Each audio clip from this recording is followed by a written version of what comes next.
sustainability team. And I'm happy to also introduce my colleagues at our LA Department of Transportation, Tom Carranza and Ken Husting, and they can give a little bit more introduction when they are ready to speak. So next slide, I'll just start our conversation with some background about our city's sustainability goals. So back in 2019, the city launched its Green New Deal, which was the latest update we had to our sustainability plan that was originally published in 2015. Our Green New Deal focuses on achieving 5 zeros by 2050. So zero carbon grid, zero carbon buildings, zero wasted water, zero waste, and of course, zero carbon transportation. So this document really helps guide the sustainability work in our city, and it includes a lot of bold targets and goals such as increasing mode share and reducing VMT, getting to 100% zero emission buses in our city bus fleet by 2028, and why we're all here today, to achieve 100% zero emission urban delivery vehicles on our roads by 2035. And to achieve these sustainability goals and so much more, we need innovative policies like zero emission delivery zones. And so with that, I will hand it over to Tom to chat more about why and the process. So hi, everyone. Thanks, Jessica. So I am Tom Carranza. I oversee the LA DOT Bureau of Transportation Planning and Development Review. So as Jessica mentioned, this zero emission delivery zone program has the policy backing of some key, LA City Council and Mayor adopted initiatives, like our Green New Deal, which is always helpful to point to when city departments are establishing their annual work programs and their budgets. The mobility element of the city's general plan also includes several key objectives that the city will work to encourage the development of more sustainable transportation systems to increase the number of low emission fuel sources. And one way to do that is to provide the supporting infrastructure. So we're starting small, with our pilot. As was mentioned, our pilot includes 5 zones in first phase, but we hope to scale up the program to more blocks in the city so that we can start to realize their quality benefits. And as most cities are seeing, curb space demands are growing, especially for urban last mile deliveries, while our curb spaces are not increasing. So this pilot will also be evaluated to see if it can serve as a potential curbside management strategy in our toolbox. So we plan to observe and evaluate to see if the pilot helps to better organize our curbside activities, and then learn from the pilot to potentially establish a blueprint to scale it up and to expand the program. Now, a main reason for the pilot is also that delivery companies are already investing in zero emission fleet vehicles, but not quickly enough. So having exclusive zones is an incentive for more delivery companies to invest in cleaner vehicles. And really, we want to send a market signal to our urban freight delivery operators to transition to their fleets to zero emission vehicles to reduce emissions and improve the air quality in LA neighborhoods. So how do we select the locations? So we chose curbsides in high density areas that experience high commercial loading demands. We were fortunate to have data that we didn't collect. It was collected by our Metropolitan Planning Organization, the Southern California Association of Governments. They initiated their own last mile freight delivery study. And in that study, they collected data at over 1,000 of our curbsides. So we took that data, identified the highest demand locations, but then we filtered those down even more to identify curb spaces that are disproportionately burdened by pollution. Then we filtered that down even more to include locations that were feasible and not disruptive, meaning they can be installed with minimal impacts to the built environment and have broad support from the adjacent business owners. And last, and very important for us, was to draw the line on the number of zones that the department can realistically process, given our existing resources and our other competing priorities, which have significantly increased during the pandemic. And that magic number for us was 5. So phase 1 of the pilot has 5 zones.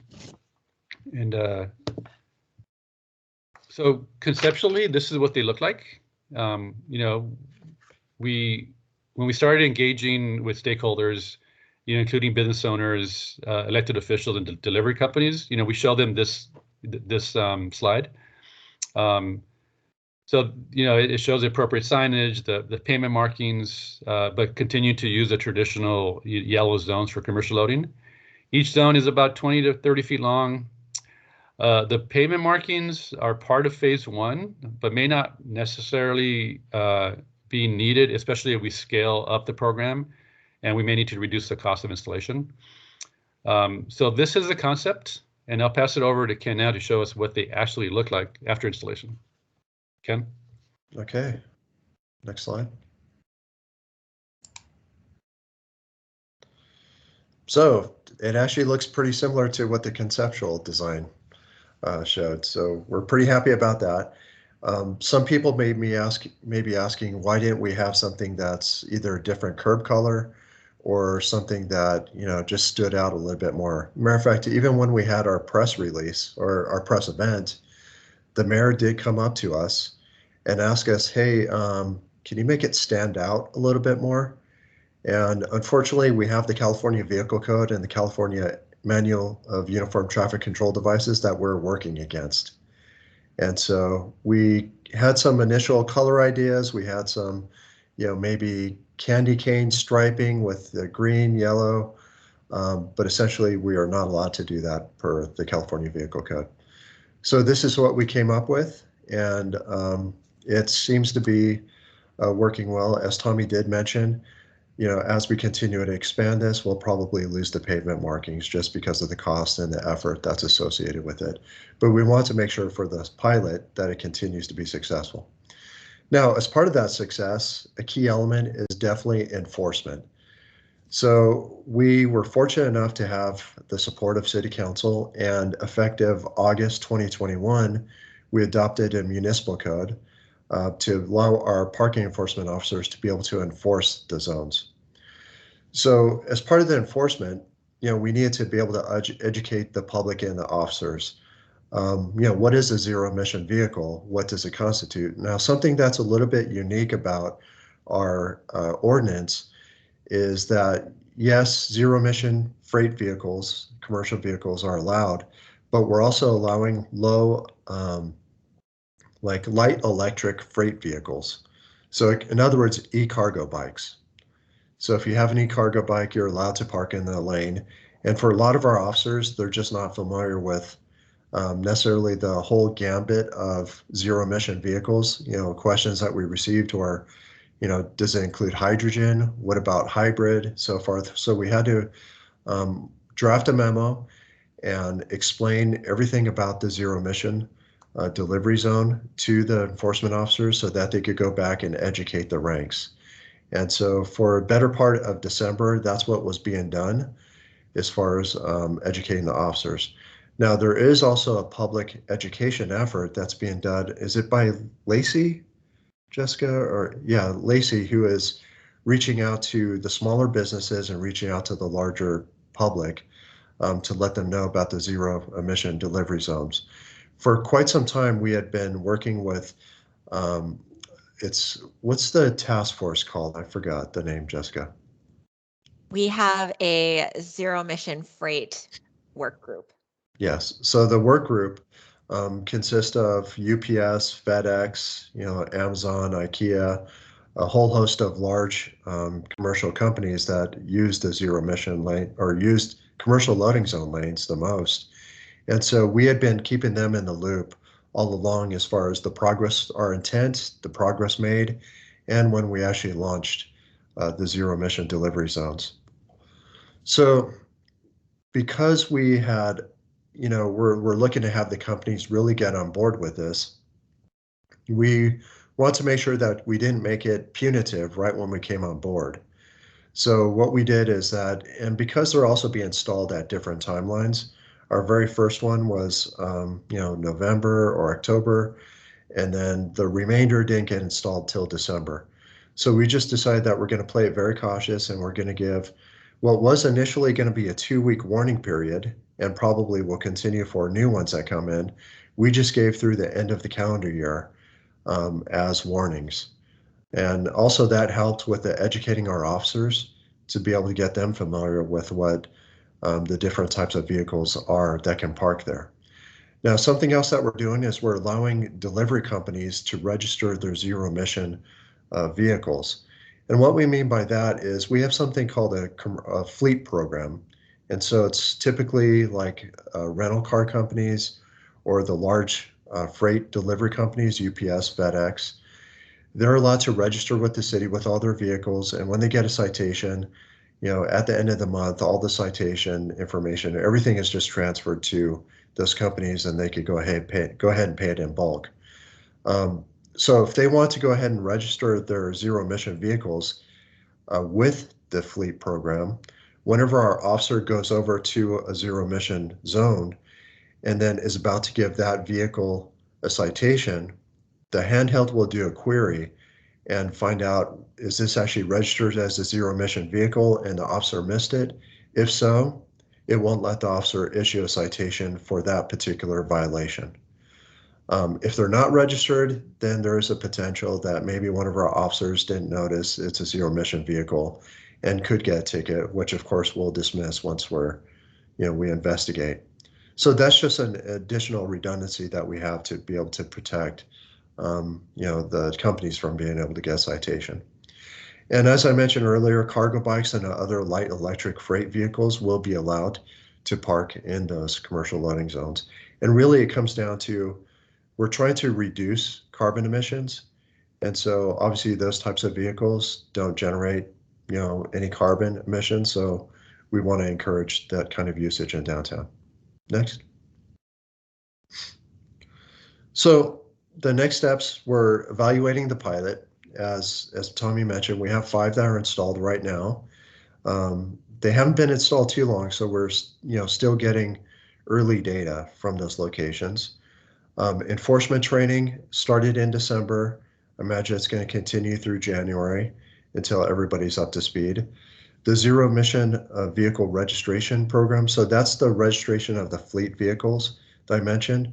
And so we're actually working with our contractor, Conduit, who does our citation processing. They're sending out those notices probably later this month to the different companies that are part of the fleet program. And so we hope to get new vehicles registered in February.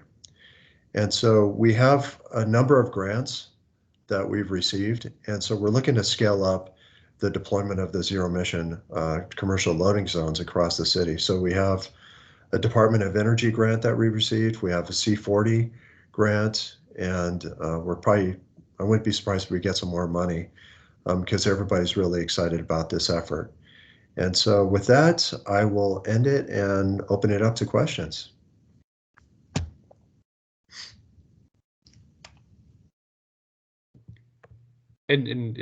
Before we open it up, I just wanted to add one thing. Our neighbor to the west, the city of Santa Monica, they actually did beat us to the punch, and we're the first probably in the nation to install zero emission zones. However, they did not pass that enabling ordinance. So it's really an honor system. We took that extra step to pass the ordinance, and we're happy to share a copy of that if you want after the call. We were not quite as trusting as Santa Monica in how people would use the zone. So we figured that, we need to have a little bit of teeth to it. So we took the little extra effort to get that ordinance. That makes sense to me. Hey guys, Alyssa with the City of Denver. Nice to see you, Ken. Nice to meet you guys. Thanks for the presentation. I have a couple just logistical questions, I guess. Did you put these zones adjacent to a typical loading zone, or are there other loading zones on the block, or are they kind of like standalone spaces? Tommy, you or me? Yeah, it's a little bit of both. We installed 3 of the 5 in our downtown area. Mm-hmm. In In one case, we reduced some extra long red curb. In another block, we had multiple traditional commercial loading zones, and we repurposed one. Actually, that was the case for a couple of them. And then in another case, we just converted a parking meter space into a commercial into zero emission delivery zone. Yeah. So when it came to converting the parking meter spaces, so my group is responsible for the parking meters. We're very protective of them. Yeah, I hear you.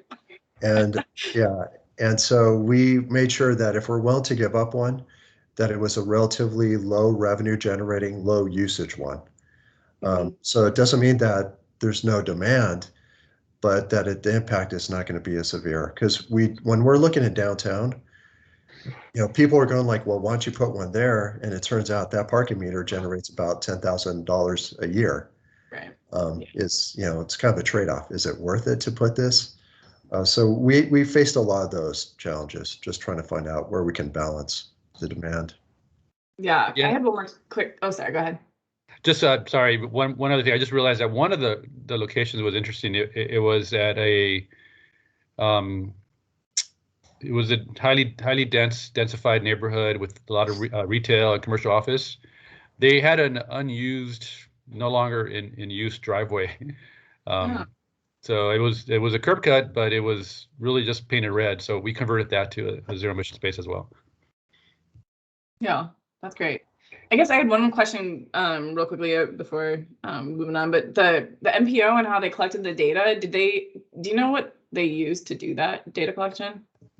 Like, did they use a company or did they use like themselves, like out there on the ground? Yeah, they brought in a couple consultants, and I believe they had people on the ground. Oh, okay. So it was pretty manual effort, not any like technology. Okay. Right. Cool. Although, we do have we do have a vendor. They offered us like a pro bono pilot, Automotus. They did set up cameras at, I believe, 4 of our zero emission zones to help us with the data collection and evaluation. That's awesome. Cool. Thank you.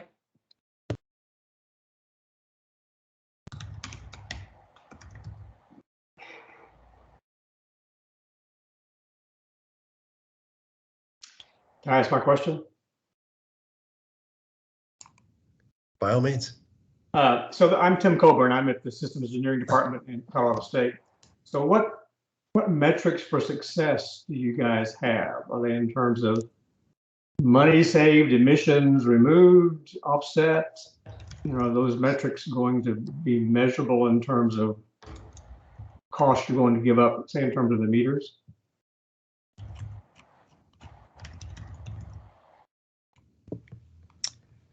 I don't know, Kev, if you have a response, but I mean, we're looking at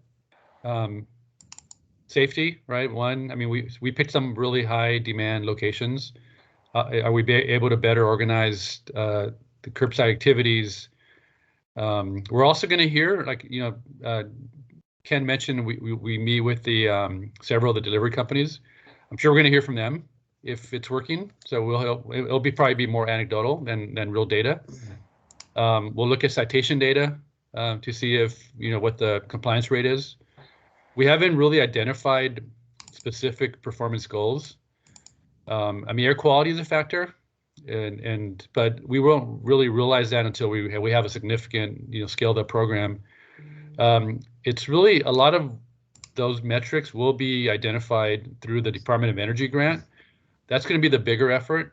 We're partnering with several other agencies in our region, and that'll give us potentially the opportunity to scale this up to like 100 or more zones countywide. And it's through that effort that we'll have a better defined like performance metric program. Thanks.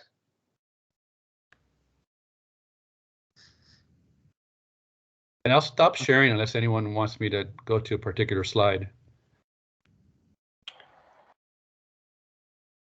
No, but if nobody else has their hands raised, I've got a couple questions. One, you guys are also doing work on mobility hubs in LA, aren't you? Yes, we are. Are you guys considering, or any of these loading zones adjacent or close to those zero emission mobility hubs or charging, for example? So I can't speak to the charging, Ken, I don't know if you can, but we do have a mobility hubs project that hasn't been like implemented yet. We're actually going to our city council in a month or two for approval of the contract for the selected vendors. So that planning process, working with the vendors, identifying locations hasn't happened yet. But I'm sure there will be some overlap. So these locations are not next to on-street EV charging.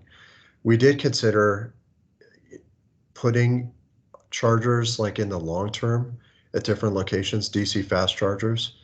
Of course, there's a huge amount of infrastructure effort to do that, but not on a parallel track. We're working on a report back and establishing a program that will allow private companies to be able to come into public right away and install DC fast chargers for on-street charging. So we do have some limited on-street charging in the city, but all of that is being provided by the city through different departments, either our Bureau of Street Lighting or our Department of Water and Power. So we're looking to open it up. So it is possible that, you know, maybe in a year or two that there's some companies that said, hey, we want to go ahead and put our DC fast chargers over in these loading zones. And if the delivery companies want to use it, you know, they charge them, make some profit off of that. So it's something that could happen in the future. Wonderful. And then you mentioned LESA, and I know they do great work. I know you also have kind of another nonprofit arm, I'm forgetting the name of now, that helps you with innovative mobility pilots. Urban Movement Labs. Yeah, when you guys kind of scoped this project and maybe others like it, how do you develop like your budget, and how do you determine who like partners that will help you implement like a nonprofit with education and outreach or the other aspects of the project? You want to take that, Jessica? Well, I will say that initially when we, you know, with the mayor's office and LEDOT came up with this concept of a zero emission delivery zone, we didn't necessarily have a budget attached to it, which is probably much to the department's dismay. And it was as we were ready to implement with the resources that we had, and as we saw that this could be a real winning strategy to advance zero emission delivery in our city, that's when we were able to get the support of other grant opportunities that Ken had mentioned, right? So then that's when C40 had stepped in. We had applied for an in-kind grant with them so that we could work with a partner, a local partner, to help with community engagement and to help with, you know, getting us to the next stage of like, how do we expand these zones to be supportive of, you know, small businesses, and through an RFP process, a quick RFP process, that's how we chose LESA. And the Urban Movement Labs is also a close nonprofit partner of the city that was actually spun out of the mayor's office. And they have always been a great thought partner in general to the Department of Transportation and the mayor's office for various zero emission mobility activities. So I would say that, you know, hopefully there is grants funding attached at the get-go. That often does spur a lot of innovative thought for us, but in this case, it wasn't necessarily in that order. So for my parking colleagues that can sympathize, when there is no money, the money usually comes from parking. So what happened, it is a parking space. And so because there wasn't specific funds set aside, parking, what we have something called the Special Parking Revenue Fund, where the meter gets deposited. And so that's what we use to pay for most of the pilot, you know, purchasing the materials and labor and so forth. You know, and we do hope to, you know, to learn from this. When we did go to City Council for approval of the program and the ordinance, I did hear from a lot of, you know, of our council members and their staff, they want zones in their district. So we should be in a better position in the future for a budget ask, right, to help us staff up and bring in the resources so we could have a dedicated team to implement the program.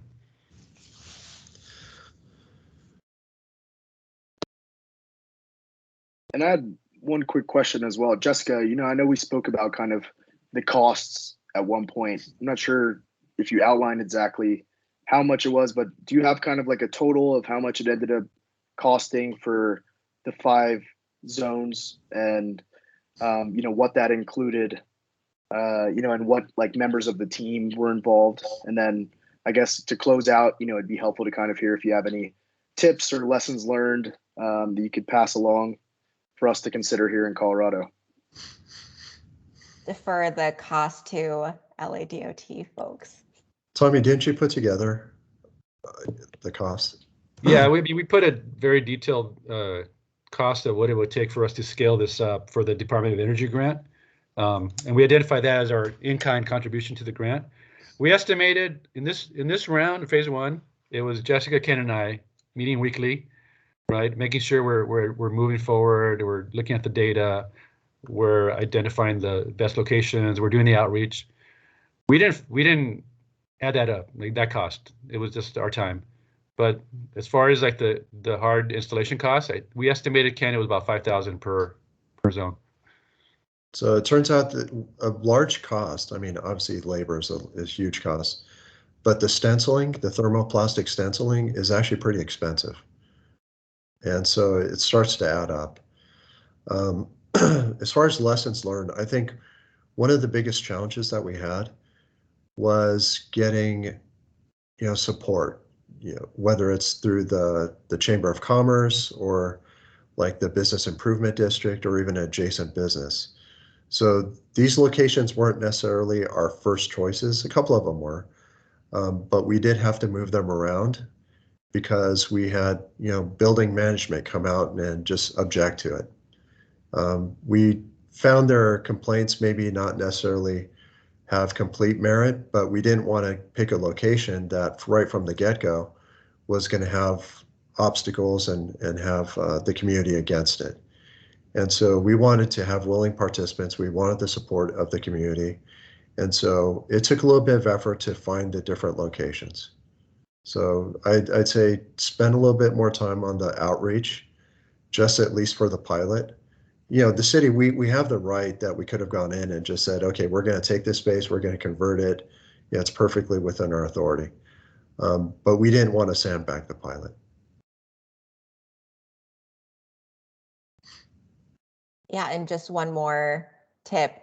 I mean, as much as you can, it's great to talk to other local agencies like you're doing right now. I know that we also received a lot of insight from various like European cities through the C40 networks, and that has been helpful somewhat to the way we conceptualize this. And it was quite helpful to, in terms of, engagement, to work with delivery companies to help have them know that this is coming, to understand what their electrification goals are.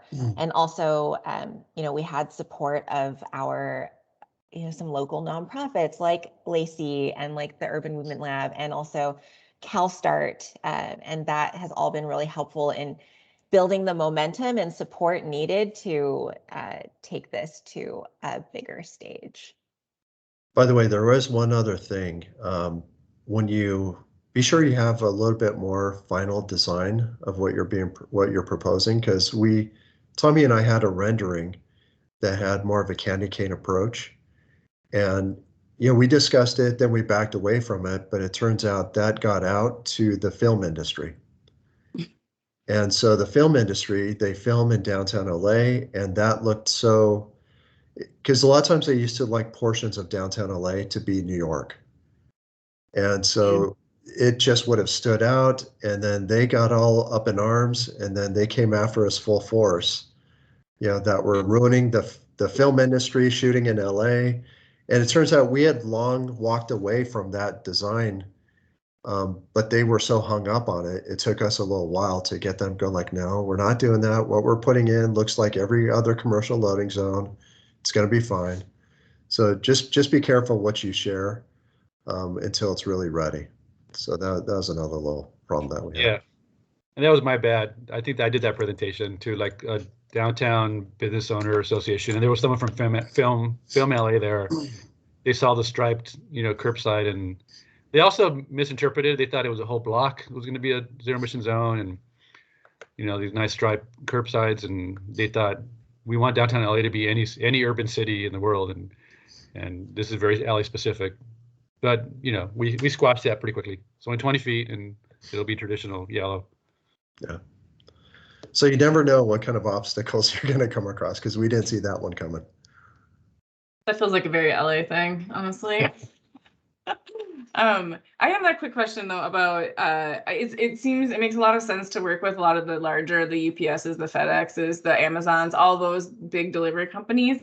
But did you get any feedback, or have you heard anything about like the small mom and pop folks, maybe the people who just have a furniture store and they have one truck, and like, are there programs or places you point them to get those vehicles electrified so that they're not, like, I'm not going to say missing out, but like not being able to participate in this sort of pilot and, the future iterations?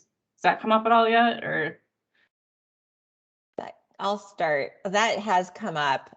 We were very concerned about that because, and especially in LA, we have a huge community of immigrants and mom and pop shops, and like my own family members have very small independent shops, and I know it could be really difficult for them to think about like electrifying and zero emission zones.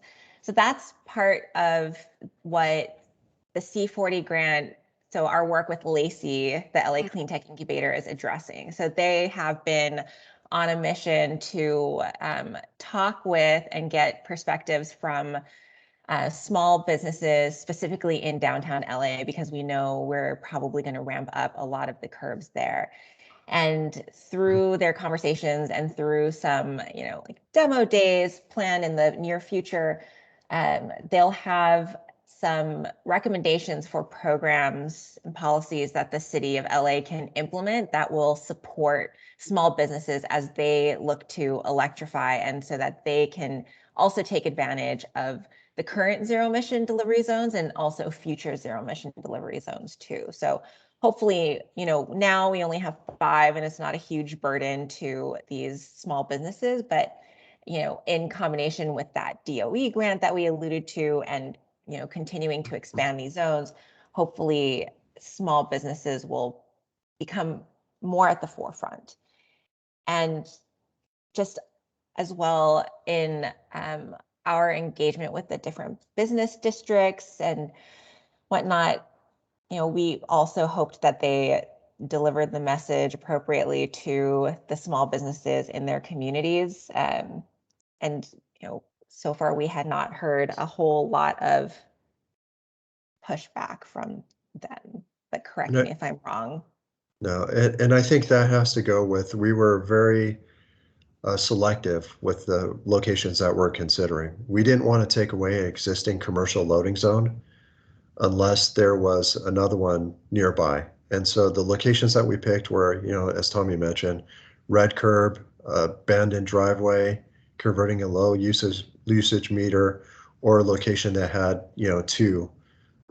two commercial loading zones back to back. And so we converted one of those.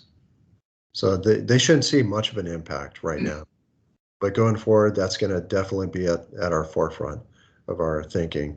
How is this going to impact the local businesses? Because not everybody's going to have zero emission vehicles. This is Tim again. I'm a little confused about your site selection still, having listened to all that. Did I not hear you say that you had some help at the front end to identify sites, but then it looks like you had to go back and pretty much hand select those anyway? Is that true or not true? No, we did get the curbside activity data for over 1,000 curbsides in the city. We did identify, a good 30, 40 candidate locations. But then we started to also want to identify neighborhoods that were burdened by air pollution more than other neighborhoods. And then we filtered that down even more by, do we have a supportive stakeholder, and is there a good location on that block to repurpose into a zero emission zone? But yeah, the starting point was the data. Okay. So we had a lot of GIS data. Okay. So we took the GIS data, overlapped it with our environmental health screen. And then some of the companies were nice enough to share data of where they do the most pickups and drop-offs. And so we're able to look at everything to at least establish the candidate pool. And then it came down to working with the community.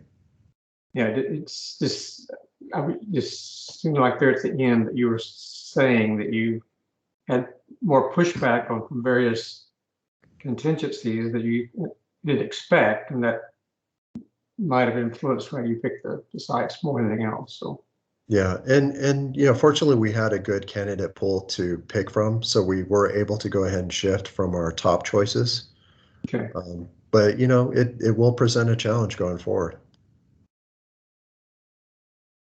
And just a curious question: had you not had that data in advance, do you think you would have ended up with the same sites, perhaps? I think they probably would have been, if we didn't have that data, might have been different, because we did focus specifically. I mean, we would have had them in downtown. Whether they would be the exact same locations, I don't know. But some of the other ones that are outside of downtown probably would not have been there if it hadn't been for all the data that we had. All right, that's fair enough.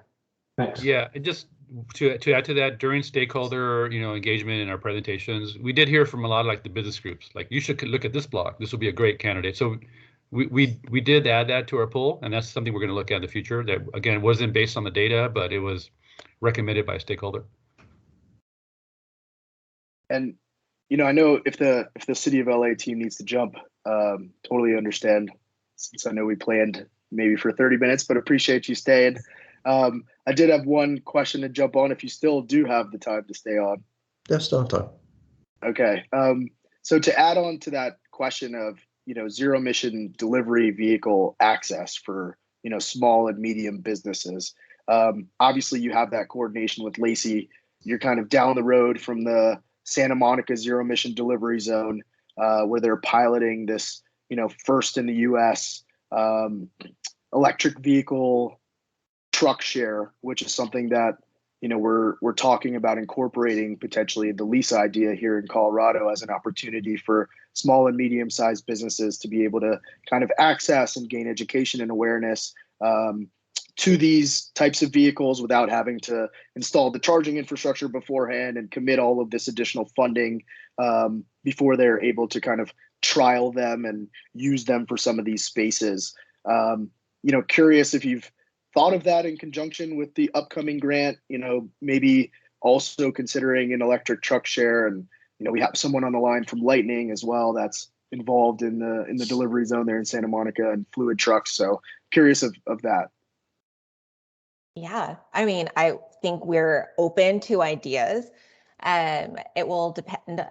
Some of it will depend on, and I'm not sure how frozen I am right now, but some of it will depend on the recommendations that LESA provides us based off of their work with some of the small businesses. But from at least the mayor's office point of view, it would be great to see e-cargo bike share or something along those lines, and why not electric truck share as well? I think that those are all possibilities that we would be open to continuing to explore. I did have one more quick question, if I can. If did this happen, or if this happened, would if a stakeholder was so thrilled about this and wanted to pay for the zone to be put outside their site, could you do that? Could you take that?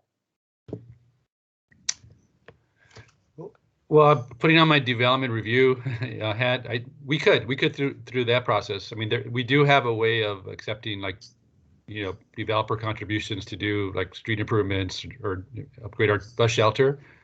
So I mean, it's something yeah, we're worth exploring, right? If we have a So if I yeah. offer to pay for the paint on the striping Yeah. or something, would you Right. put one outside my building? That's what I was kind of getting at there. Yeah, I So- mean, we'll probably have to have some like selection criteria, make sure it'll actually be used, you know, for the intended purpose. But go ahead, Ken. So what would happen, and whenever we make a change, if it's not being, mandated by the city, say for instance, somebody wants to put a commercial loading zone, just a regular commercial loading zone, they need to we either need to have a reason to put it, or we need to have buy-off from the businesses on that block to put it. Okay. So even though if somebody came to us and says that we're willing to go ahead and pay for it, it's one business, we're going to tell them that, we'll look at the criteria, is it warranted? But we're also going to need them to get buy-off from the other businesses on that block face to make sure that they're willing to accept it, because chances are that space is coming at something that's going to affect the other businesses, which could be a metered spot. So, we're willing to do it, but we'd have to do a little bit more evaluation. All right. Well, Jessica, Tom, Ken, thank you so much for joining today and, sharing all that wealth of knowledge that you've accumulated over there. It's super appreciated, and, really looking forward to, keeping these lines of communication open as we kind of start to take our next steps here in Colorado. So, thank you all so much. Really, really appreciate all the insights. Look forward to hearing about how successful yours are. And by the way, I'm just glad to see some new faces. So, thank you, Colorado. Thank you, Denver. Right. Yeah. Thank You're you. welcome to join anytime. Okay. Stay in touch. Take care. Thank All you. right. Bye. Have a good one. Thank you. Yeah. So, well, I want to go ahead and kind of, open up the floor to discussion and feedback amongst ourselves, obviously regarding, LA's zero emission loading zone deployments, kind of the capacity to kind of import and adapt that here to Colorado, and the rest of the LESA concept, any additional questions that might have come up with respect to endeavors here in Colorado. And, kind of as we get started in that discussion, I, again, kind of want to preempt all of that by noting that, I know we all want to see some of these initiatives come to fruition here in Colorado. And, the mission of this work group is really to, put all of these concepts, put all of this related information that we can gather upfront on the table for all of us to discuss, so we can come together, with the varied expertise that we all have, tweak it, plan, and ultimately make them a reality here in cities across the state. So, this idea is completely open, collaborative, and adaptable based on everyone's feedback. So, with that, definitely want to go ahead and open it up to, comments and discussion from the group here.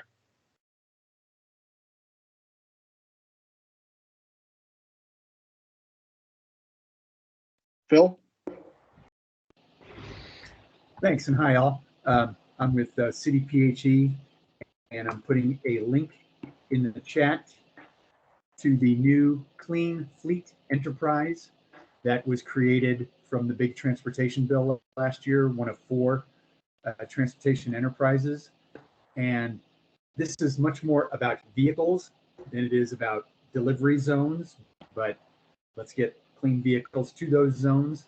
We're having our first of several stakeholder meetings tomorrow about a fee rule that we're proposing that will apply a small 5 to 10 cent fee or something like that to every delivery and every TNC ride. So it will affect a great variety of stakeholders, and there's registration links to those meetings. We'll have recordings and more meetings after that, but I just wanted to throw that out there as a way to get all of us together on things. So thanks.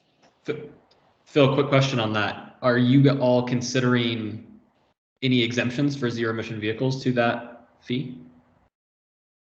There is a much lower fee for zero emission vehicles. I forget the exact, for 0.037 cents or something like that, versus at least twice that much for a regular vehicle. So I suppose we already have made that consideration.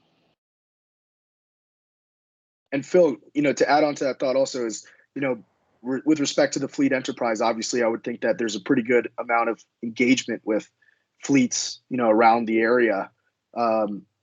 If you have any thoughts kind of from that perspective on delivery operator engagement, fleets and other stakeholders that we should maybe loop into the discussion going forward. The same way LA talked about speaking with like UPS and FedEx and Amazon. Definitely, would love to hear your insights on that, and pass along any contacts that may want to jump into this discussion going forward. So. Sure, thanks. That website I linked to has our listing of board members. I'll mention 2 board members, Greg Fulton, Colorado Motor Carriers, so he probably knows more fleets than anybody else in the state. And somebody mentioned that Lightning eMotors is on this call. Tim Reeser is also on our board. Thanks. Yeah. On the note of, Lightning, Marcy, if you're open to kind of jumping in, it'd be great to kind of hear your input from the perspective of a zero emission medium heavy duty vehicle manufacturer, applying the types of vehicles used in this area, and obviously as an existing participant in the zero emission delivery zone over in Santa Monica, which is really kind of an inspiration for this LESA concept. So curious to hear your thoughts for sure. Yeah, absolutely. We're a big proponent of what they're doing, and it's been really exciting for us to be part of the process. We have participated with our shared rental platform through Fluid. So the vehicle that we've kind of used just to stage and serve as a demonstration vehicle is on the LESA platform. That encourages not only the education and awareness, which we know has to come as part of this. This is new. So these vehicles being out there as part of this show that commercial is there. I think a lot of people go Tesla and Leafs, but what else is out there? And so this has provided us a great opportunity to show the various examples that are available in the commercial segment. But again, with the education awareness around air quality and public health, and then of course with the demo, giving smaller fleets and people an opportunity to try them out, to see how they might work as part of their sustainabilities and kind of plan ahead. So education and awareness is huge. Of course, it's a job growth thing. If we start to incentivize these and compel fleets to do it, then of course it benefits all the OEMs who are at the table on it with job and revenue growth. And I think one thing that isn't often talked about, but if we don't set clear mandates, not targets, but mandates and requirements like this, then everybody's going to wait till the last minute, and our power grid won't be able to support it. We won't be able to scale as a manufacturer. And so I think there's a lot of reasons to get behind programs like this. And of course, again, we're very much in support, and we see a lot of benefits. And again, we want to grow as a company, but we want to do the right thing for air quality and public health. And so for us, this is a perfect way to combine those. Yeah, Marcy, I wanted to say thank you. And just so everybody knows, Lightning has come in as a sponsor that allows our team to be able to do this working group for us moving forward.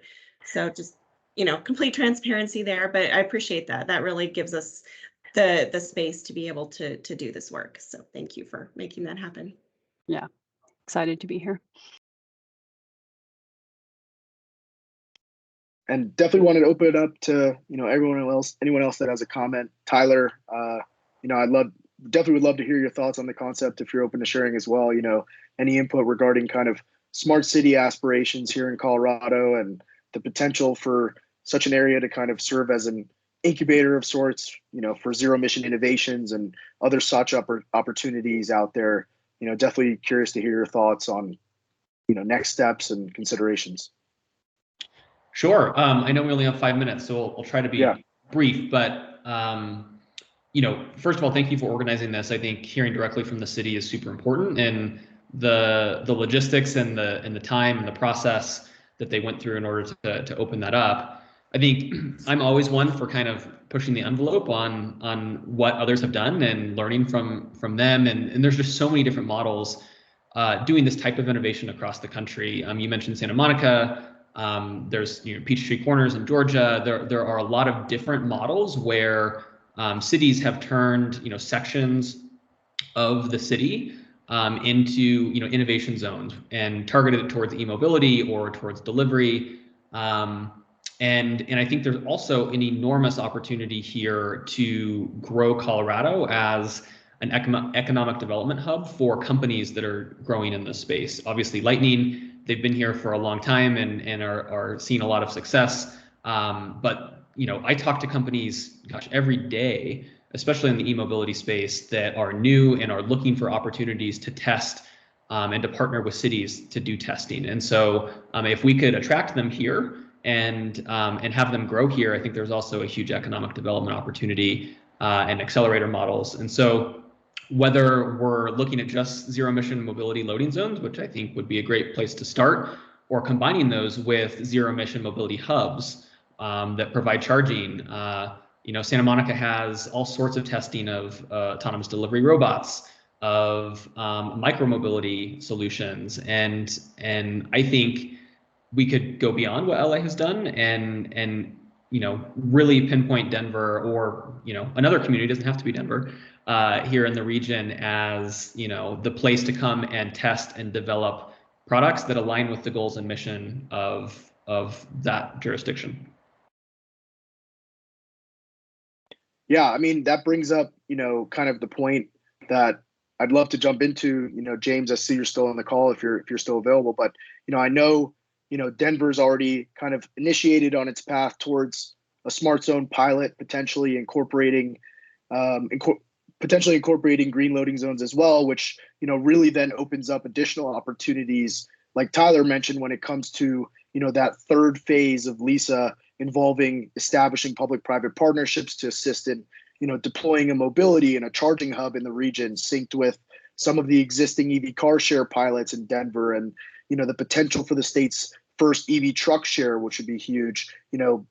Bringing awareness and education and access for smaller businesses, and then bringing on additional businesses like Tyler mentioned for piloting zero emission last mile delivery solutions in the area, like e-cargo bikes and autonomous delivery robots. And I want to say, if this can kind of get on its foot from our end, there's the potential to apply for a federal DOE grant, as LA noted as well, to further accelerate this initiative when that time comes, with the partnerships that we can establish. So, James, if you're still here, would love to hear your thoughts from Denver and, how things might have developed since our initial conversations.